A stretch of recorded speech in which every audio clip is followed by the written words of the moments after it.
Alright, we have talked about some depressing things in this course, but let's talk about happiness. This module is all about what research suggests doesn't matter at all to happiness, what kind of matters to happiness, and what definitely matters to happiness. So I hope you take a lot of things with you. I think some things in this module will surprise you. They surprised me when I first learned them. And like I said, hopefully this can help you be happy because, gosh, isn't that what all of us really want anyway?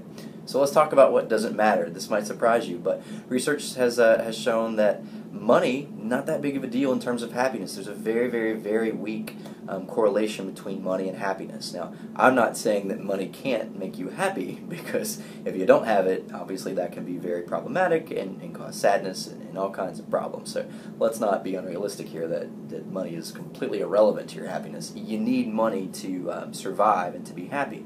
But having more money doesn't necessarily mean you will be happier. In fact, sometimes having more money, having more income, actually increases the material possessions that you value. You know, I'm a teacher, so by no means do I make a lot of money, but I make more than I did as a struggling graduate student. But I was able to live then. I wasn't able to do as much as I do now, but I saved about the same amount of money. So as my income went up, so did the things that I enjoyed doing and my ability to do them. So again, more money doesn't always equal more happiness. Sometimes more money means you're working way too much, and so obviously that can make you even less happy.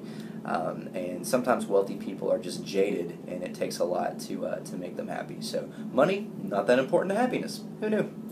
Also, age. That one I didn't really hear much information about. I didn't think I'd get happy when I got older. Sometimes I thought maybe I'd be happier as a kid, but it turns out age is not correlated with happiness hardly at all. Same thing with parenthood. That might surprise you. Some of you have kids and love them. Some of you don't have them and wish you did. But parenthood, obviously, for those of you who are parents, is very difficult. So the joy of having children is kind of balanced out by all of the stress of having them as well. So parenthood, not really related to happiness. Same thing for intelligence and attractiveness. You might assume that smart people who are attractive are happier than others. Research doesn't support that as well. So those things tend to not be linked to happiness. So that might surprise you.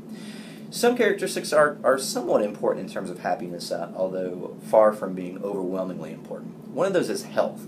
Good health is moderately associated with being happy, but not as much as you might think. People who are in good health have the benefit of not having to deal with medical bills or physical symptoms, but usually if you're in good health, you don't spend a lot of time thinking about it. We usually don't think about our health when there's a problem, so we might actually take our health for granted. Social activity does appear to contribute to happiness.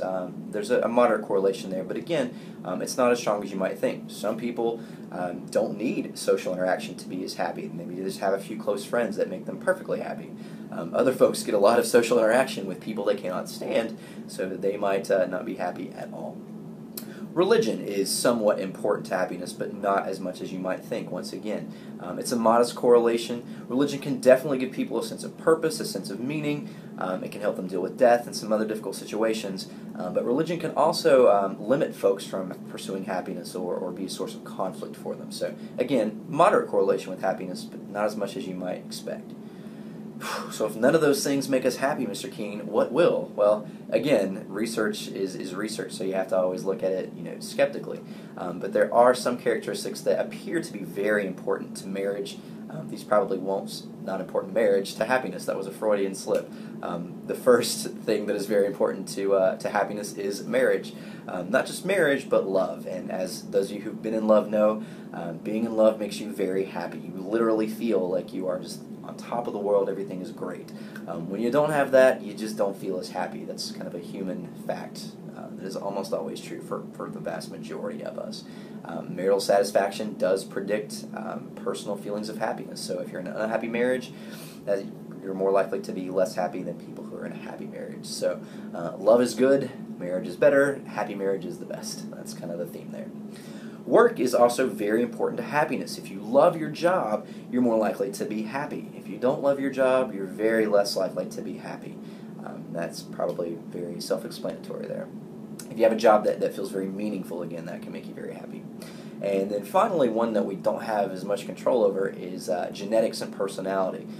Your past happiness, which sometimes is related to your family history of happiness, is the best predictor of future happiness. So if you've always been just a happy-go-lucky person that counts your blessings and looks at the bright side, you're more likely to always be that way. If you've been more likely to look at the negatives and had difficulty finding happiness, you might continue to have that difficulty finding happiness. But good news, one thing you can do is let your outlook on life guide your happiness. That is something that you can change through a lot of the things we talk about in this course, in terms of the friends that you surround yourself with, the way you communicate with people, the work you pursue.